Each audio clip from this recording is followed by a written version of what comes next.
Sí, por la bienvenida en el Comercio TV, en nuestra edición de la mañana, el ministro de Trabajo, Andrés Dish. Señor ministro, buenos días desde la matriz de Televicentro. Roberto Álvarez Vandenberg le saluda. ¿Cómo estamos en esta mañana fría, señor ministro? Buenos días, Roberto. Un feliz año para ti y además para toda la gente de TVC. Lo propio, un feliz año, que las cosas sean buenas, señor ministro. Entremos a materia rápidamente. Pues se estableció compensaciones, debemos recordar, no se subió el sueldo mínimo, se estableció compensaciones de $60 para los que ganan el salario básico y 100 a quienes perdieron su empleo durante la pandemia. ¿Cómo está este detalle que es de interés de toda la ciudadanía? ¿Cuándo se comienza a entregar? Y ya se estableció el volumen de la población que recibirán estas compensaciones. Gracias, Roberto. Los trabajos están avanzando entre los equipos técnicos de las distintas instituciones. Recordemos que lo que vamos a hacer es utilizar al Instituto Ecuatoriano de Seguridad Social como un vehículo para poder entregar esa bonificación o esa compensación que se planteó desde la Presidencia de la República.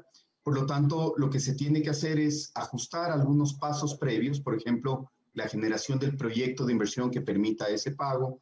El Ministerio de Economía y Finanzas ha garantizado los recursos, son aproximadamente $40 millones que se necesitarán para ello.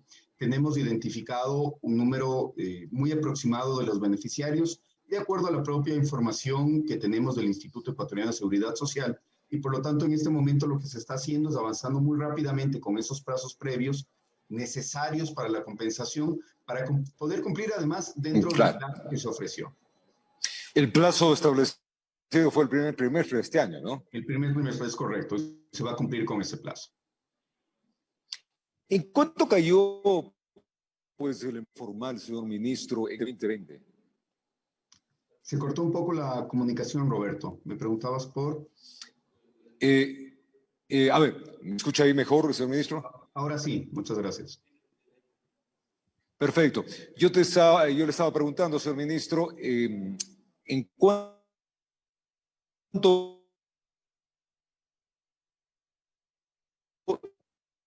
empleo formó este 2020? No sé si ahí me escucha mejor. Me parece escucharte en cuánto cayó el empleo formal en el Ecuador. Eso fue correcto. Discúlpame. Exactamente, en el 2020. Perfecto. Tuvimos una caída muy fuerte, sobre todo desde el mes de marzo hasta el mes de junio.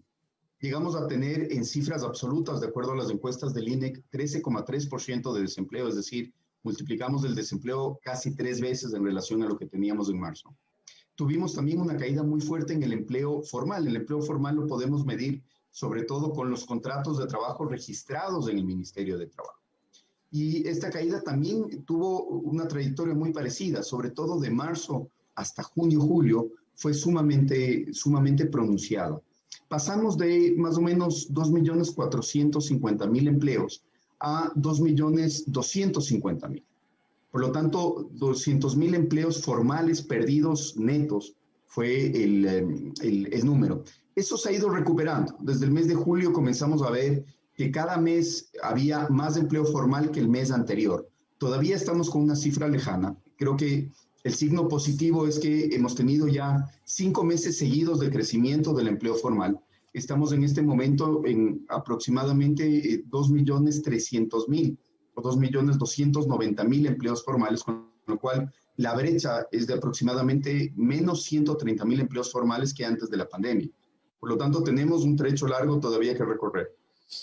Tenemos que seguir aplicando una serie de políticas, pero creo que hay ya signos de que hay un sostenimiento o una recuperación sostenida de algunos meses. Habrá que preguntarle, señor ministro, de cajón, y el desempleo, pues, informal, ¿en cuánto está? Tenemos la última cifra que manejamos es la de septiembre. Recordemos que las encuestas del INEC se levantaban cada 3 meses. Desde enero de este año van a ser encuestas mensuales, con lo cual va a ser mucho más fácil poder ver la dinámica y el movimiento del empleo. La última cifra que tenemos, que es al corte de finales de septiembre, nos daba un 6,6% de desempleo, es decir, habíamos bajado bastante en relación al mes de junio, todavía un desempleo muy alto. Y a mediados de este mes vamos a tener la encuesta de diciembre, que es la que nos va a demostrar cómo cerramos el año. Yo creo que viendo la trayectoria del empleo formal, viendo la trayectoria de las afiliaciones a la seguridad social, podemos presumir que el desempleo va a haber bajado en relación a lo que teníamos en septiembre. Todavía seguimos en crisis, tanto sanitaria como con los efectos de una crisis económica muy fuerte a nivel mundial. Vimos lamentablemente ese pico fuerte de contagios en Europa, en Estados Unidos. Probablemente aquí tengamos también un repunte importante producto de la cantidad de reuniones que se dan durante las fiestas. Por lo tanto, vamos a seguir todavía con esta tendencia complicada hasta que no logremos controlar del todo la pandemia.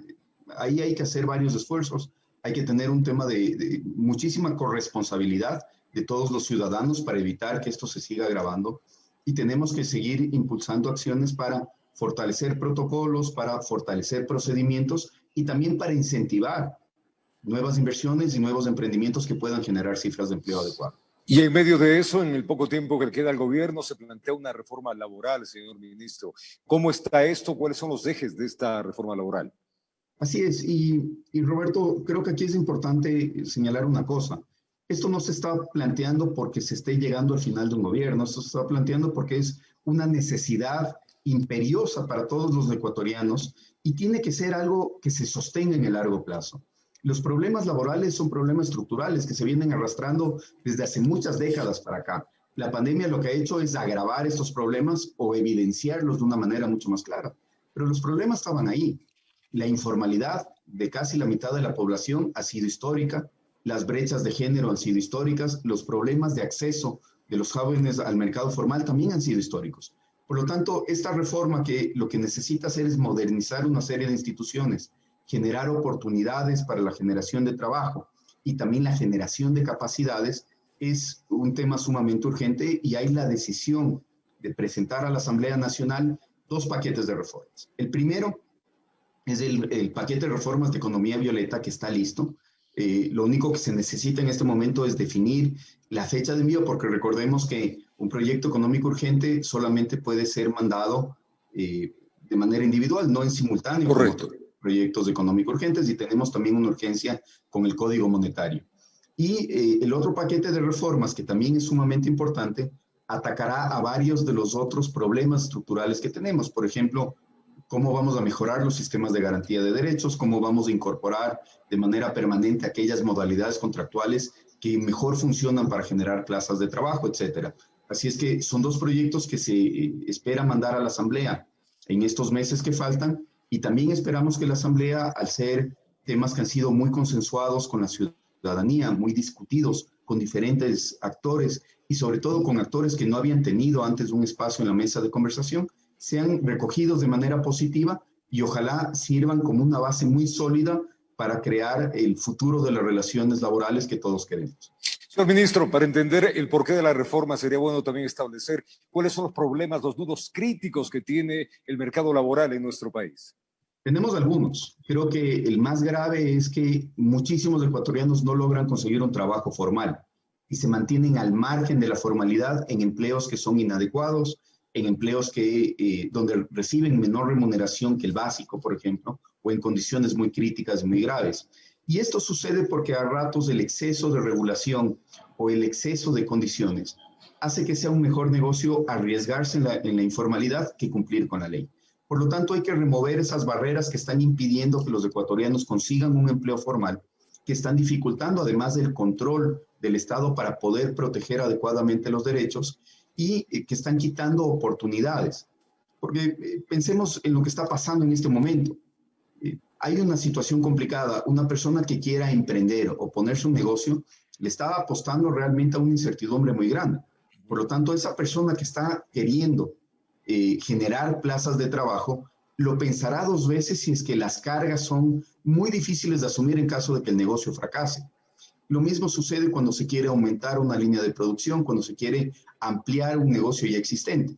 Por lo tanto, hay que dar ciertas certezas, hay que dar ciertas garantías para que tomemos el riesgo de generar nuevas plazas de trabajo y que sea un tránsito para que esas plazas de trabajo después se conviertan en relaciones indefinidas y a largo plazo. Ahí tenemos un tema adicional.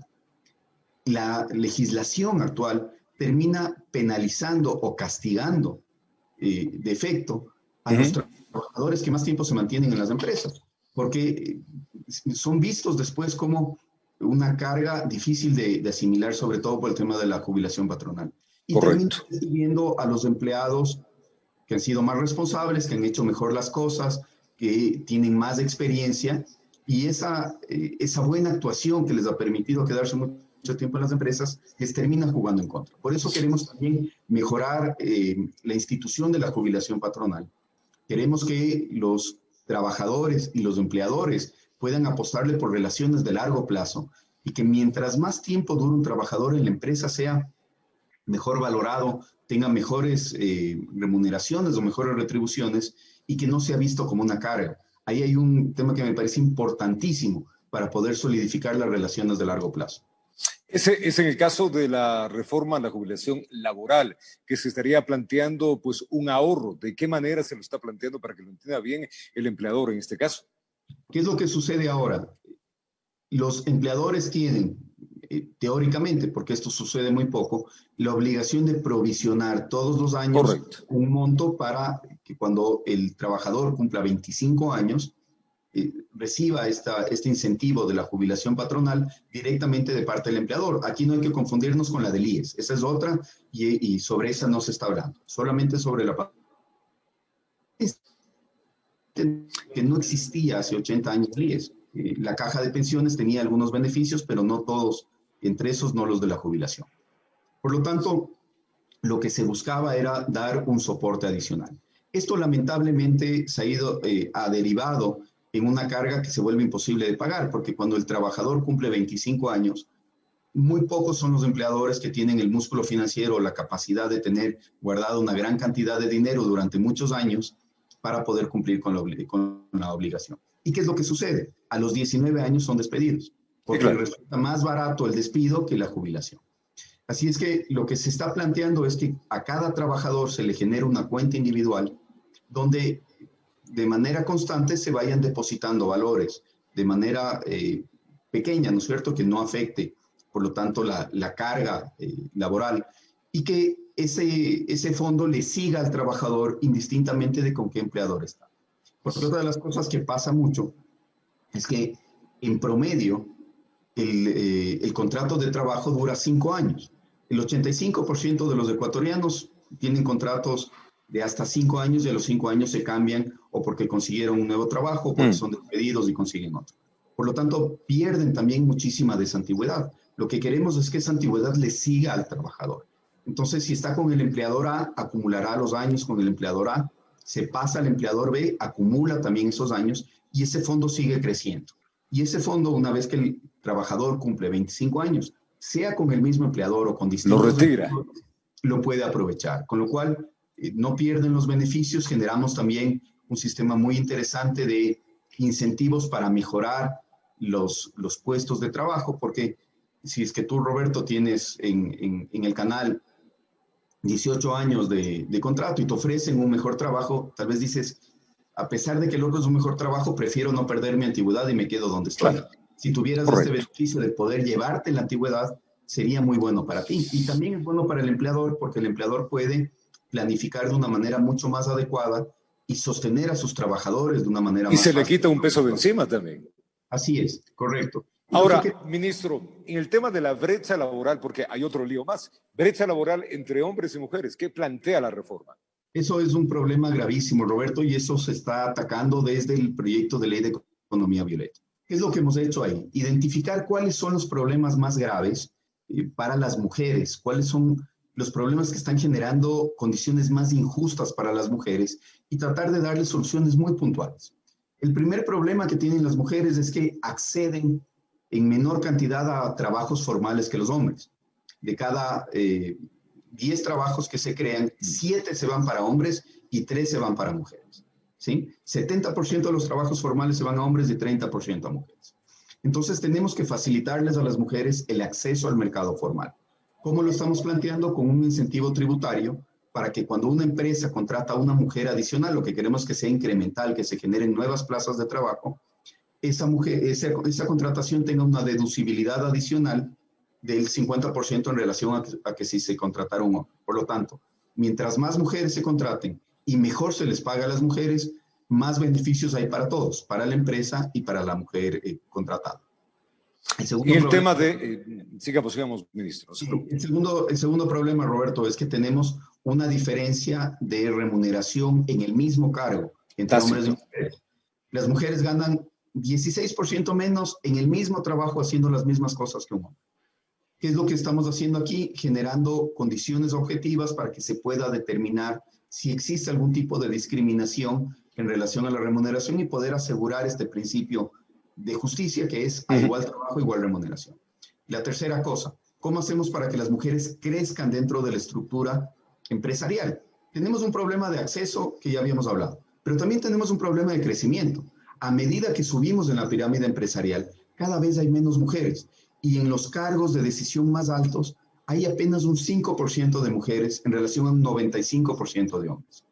Aquí estamos planteando dos cosas. La primera es que se dé un incentivo adicional para que las mujeres a través de la educación dual se puedan incorporar en carreras técnicas, con lo cual generaremos más mujeres preparadas en ciertos espacios que pueden ayudar a que éstas crezcan más adelante. En segundo lugar, estamos planteando una transición para que las mujeres ocupen cargos directivos en las empresas. Hemos planteado que en el plazo de un año, aquellas empresas que tengan al menos 6 personas en sus directorios deban contar obligatoriamente con al menos una mujer. Y en el plazo de 5 años, dando el tiempo suficiente para que se formen adecuadamente mujeres para ciertos cargos específicos, los directorios de al menos 3 personas tienen que tener al menos una mujer, con lo cual lograremos tener más mujeres en cargos de dirección, pero además el tener más mujeres en cargos de dirección ayuda a que las empresas tomen mejores decisiones hacia abajo y se vuelva todo mucho más justo y se vuelva más rentable. Las empresas que tienen mujeres en cargos de dirección son en promedio 40% más rentables y 60% más productivas. Por lo tanto, es un ganar-ganar para todos. Ministro, y en el caso de se tiene otro lío más, que es la informalidad y también el acceso del empleo a los jóvenes, que en esta temporada es un poco complicado. Brevemente, rápidamente por el tiempo, explíquenos. Así es, hay un problema muy serio porque los jóvenes sin experiencia tienen más dificultades para conseguir trabajo. Nosotros planteamos ya en el contrato joven, que lo sacamos hace unas semanas, que se pueda combinar una formación idónea o armada para el puesto que necesitan los jóvenes con un contrato especial que durante 2 años les permitirá tener un acceso mucho más fácil. Esto va a ayudar mucho. Ahí nuevamente tenemos un problema adicional con las mujeres, porque las mujeres jóvenes tienen un doble perjuicio. Se las ve como sin experiencia, pero además por estar en edad de ser madres, son segregadas o son o sufren muchísima discriminación. Aquí también estamos planteando algo interesante, que se pueda compartir las licencias de maternidad y de lactancia, siempre y cuando la madre así lo quiera, de común acuerdo con su pareja, para romper este prejuicio o esta idea perversa de que una mujer en edad de ser madre es un problema. Creo que con eso, Roberto, vamos a generar condiciones mucho más adecuadas, vamos a facilitar el acceso al empleo formal y vamos a ganar todos. Mientras menos informalidad haya, más garantías y protección de derechos va a haber en general para todos y el Ecuador va a crecer de una manera mucho más rápida. En un momento hablábamos de la jubilación patronal, pero también en esta reforma hay cambios a la seguridad social. Igualmente, señor ministro, brevemente, ¿qué cambios se plantean? Hay que discutir algunas cosas importantes sobre la seguridad social y la más importante de todas es cómo vamos a tener el suficiente número de afiliados para que la seguridad social se sostenga y que en el largo plazo pueda cumplir con todas sus obligaciones. Ahí también hay que generar incentivos. Por ejemplo, hemos hablado muchísimo de algo que es muy interesante, que los afiliados voluntarios puedan escoger el tipo de seguros al que se afilien, que no tengan la obligación de afiliarse a todos. Una persona que está viviendo en el exterior podría estar aportando mes a mes para tener su fondo de jubilación en la seguridad social, pero no necesita, por no estar viviendo en el Ecuador, asistencia médica o no necesita un seguro de trabajo. Sí hay que mantener un principio de solidaridad, por ejemplo, con el Seguro Social Campesino para seguirlo financiando, pero podemos generar estas opciones que pueden ampliar la masa de contribuyentes, pueden inyectarle recursos a la seguridad social y pueden lograr esa sostenibilidad en el largo plazo. Señor ministro, el año anterior, producto de la pandemia, se dio modalidad de otro tipo de contratos. En esta reforma se está incorporando este tipo de contratos. ¿Qué resultado dio con la pandemia para mirarlo en esta reforma? Sí, es parte de lo que se quiere, recoger las figuras que mejor funcionaron, que más rápidamente crearon trabajos e incorporarlos de manera permanente. El año pasado se crearon durante todo el año, del 1 de enero al 31 de diciembre, cerca de 400,000 contratos formales que se mantienen vigentes hasta la fecha. Ya hablamos de esa cifra negativa dentro del año entre contratos perdidos y contratos creados. Correcto. Dentro de estos contratos que se crearon, hubo algunas figuras muy interesantes que funcionaron bien. Por ejemplo, el contrato de giro de negocio. Este contrato que lo sacamos recién en julio, a las pocas semanas de haber asumido el ministerio, ha creado hasta este momento 25,000 contratos que se mantienen vigentes. Son muchísimos contratos, porque si es que comparamos con otras modalidades contractuales que van muchos años en la legislación, vemos que tal vez sumando las 20 modalidades contractuales desde abajo hacia arriba que más empleos han generado, no suman entre todas ellas el número de contratos creados por este. Por lo tanto, este tipo de figuras, junto con otros elementos como el del contrato productivo, el contrato turístico, el de emprendimiento, el de jóvenes, creo yo que deben ser incorporados de manera permanente en la legislación. Van a dar muchas certezas, van a ayudar a lograr este tránsito adecuado entre la informalidad y el empleo formal, tan necesario para que después se puedan generar relaciones a largo plazo.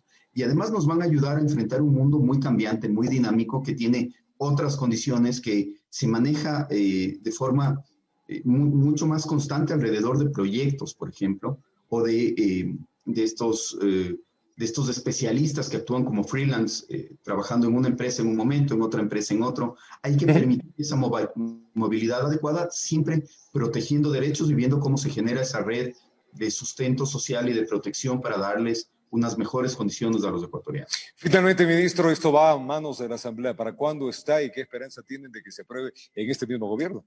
Yo tengo mucha esperanza de que se apruebe el proyecto de Economía Violeta. Creo que es un proyecto que tiene muchísimo consenso. Hemos conversado informalmente con varios legisladores, con el presidente de la Asamblea. Hay un respaldo fuerte, hay un conocimiento y un entendimiento de la gravedad de la situación laboral de las mujeres, y creo que ese proyecto pasará de una manera muy rápida y muy positiva. Además, es un proyecto que ha sido construido con mujeres de la sociedad civil desde distintos sectores. Lo que hemos hecho es recibir esos insumos y recoger muchas de esas propuestas y luchas de bastante tiempo. Ministro, dígame. Sí, y el otro proyecto, Roberto, también espero que tenga la sensibilidad para que sea discutido de una manera armoniosa y sobre todo muy propositiva. Esto es algo que se necesita para todos y para futuro, tiene que exceder los momentos políticos. Ministro, agradecerle mucho por contarnos en detalle todo lo que se está planteando y todo lo que hemos hablado de la situación laboral en nuestro país. Andrés Iche, el ministro de Trabajo. Un buen día, ministro. Igualmente, un gran año para usted. Muchísimas gracias por la invitación. Lo propio. Tiempo de una pausa. Ya venimos acá en el Comercio TV en la mañana.